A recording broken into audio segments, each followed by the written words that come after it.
Welcome to જય માનપુણા kitchen. હું લાબી આહિર આપશો ને મારા જય દ્વારકાધીશ. તો આજે હું તમારી સાથે શેર કરીશ લોનાવાલા સ્ટાઇલ મકાઈના ભજીયા. આ મકાઈના ભજીયા આપણે અમેરિકન મકાઈમાંથી બનાવી અને તૈયાર કરવાના છે.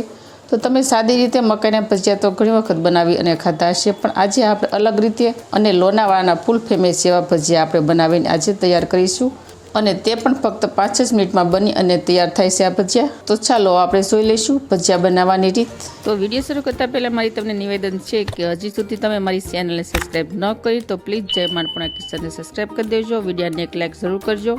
તો મકાઈના ભજીયા બનાવવા માટે અહીંયા મેં લીધી છે એક 300 ગ્રામની મકાઈ. મકાઈ આપણે અમેરિકન લેવાની છે, જે દેશી મકાઈ આવે છે તે નથી લેવાની. તો મકાઈને આપણે 2 ભાગમાં ડિવાઈડ કરી લઈશું.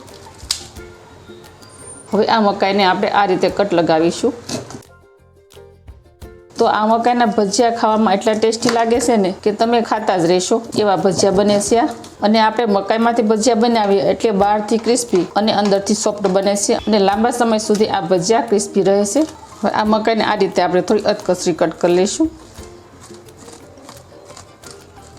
મકાઈને આપણે એક બાઉલમાં એડ કરી દઈશું.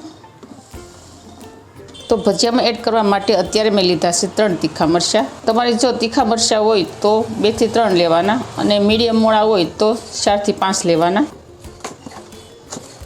મરચાંને પણ આપણે થોડા સોપ કરી દેવાના. તો મરચાંને પણ આપણે બાઉલમાં એડ કરી દઈશું.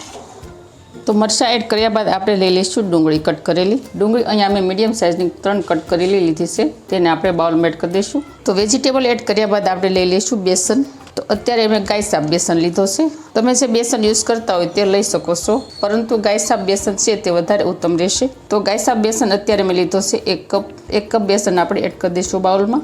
તો ચણાના લોટથી 3 ભાગનો આપણે લઈ લેવાનો છે ચોખાનો લોટ, તે આપણે એડ કરી દઈશું.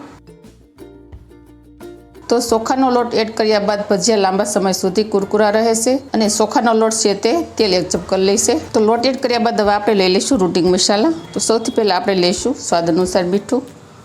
1 ચમચી જેટલા લઈ લઈશું આપણે કાળા મરી. કાળા મરીને આપણે આ રીતે અધકચરા વાટવાના છે, પ્રોપરલી ભૂકો નથી કરવાનો. તો અધકચરા વાટેલા મરી આપણે એડ કરી દઈશું.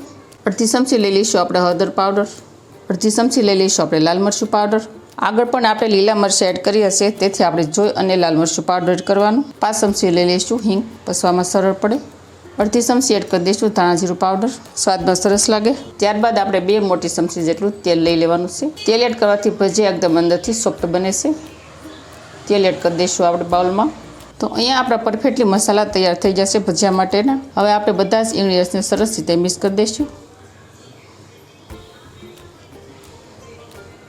હવે આપણે થોડું પાણી એડ કરી અને ભજીયા માટેનું બેટર તૈયાર કરી લઈશું.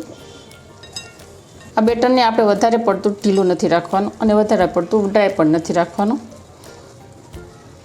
તો ભજીયાનું બેટર તૈયાર થઈ જાય ત્યારબાદ આપણે એડ કરીશું બેકિંગ સોડા. લઈ લઈશું આપણે 5 ચમચી. બેકિંગ સોડા એક્ટિવ કરવા માટે આપણે એડ કરી દઈશું લીંબુનો રસ. 1 લીંબુનો રસ એડ કરવાનો છે. લાસ્ટમાં આપણે લઈ લઈશું ખટાશ માટે 1/2 ચમચી આમચૂર પાવડર. તમે આમચૂર પાવડરની જગ્યાએ નકરું લીંબુ લઈ શકો. હવે આપણે સરસ રીતે મિક્સ કરી દઈશું હજી એકવાર. તો જો આપણે ભજીયા માટેનું આ રીતનું બેટર તૈયાર કરવાનું છે. તો બેટર તૈયાર થઈ ગયા બાદ આપણે આગળની પ્રોસેસ કરીશું. તો તેના માટે જઈશું ગેસ તરફ. તો ભજીયાને ફ્રાય કરવા માટે અહીંયા મેં તેલ પહેલેથી ગરમ થવા માટે રાખી દીધું હતું. તો અહીંયા તેલ સરસ ગરમ થઈ ગયું છે. હવે આપણે આ સ્ટેજ ઉપર ભજીયા એડ કરી દઈશું. ભજીયાની સાઇઝ આપણે મીડિયમ રાખીશું.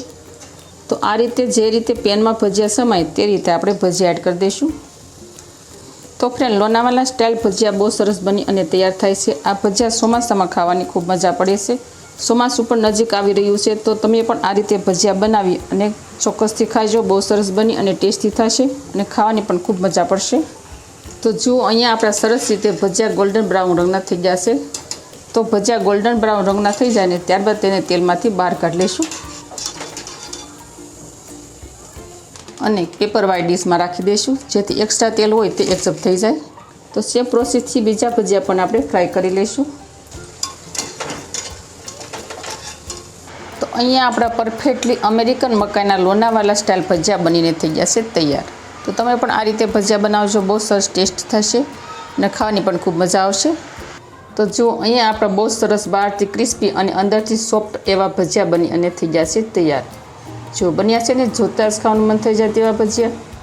તો મારી આવી જ નવી રેસીપી શીખવા માટે જય માં અન્નપૂર્ણા કિચનને સબસ્ક્રાઈબ કરી દેજો. વિડીયોને એક લાઈક જરૂર કરજો અને ફ્રેન્ડ અને ફેમિલીમાં વધુને વધુ શેર કરજો. તો આવજો, ફરી મળીશું આવી નવી રેસીપીઓ સાથે.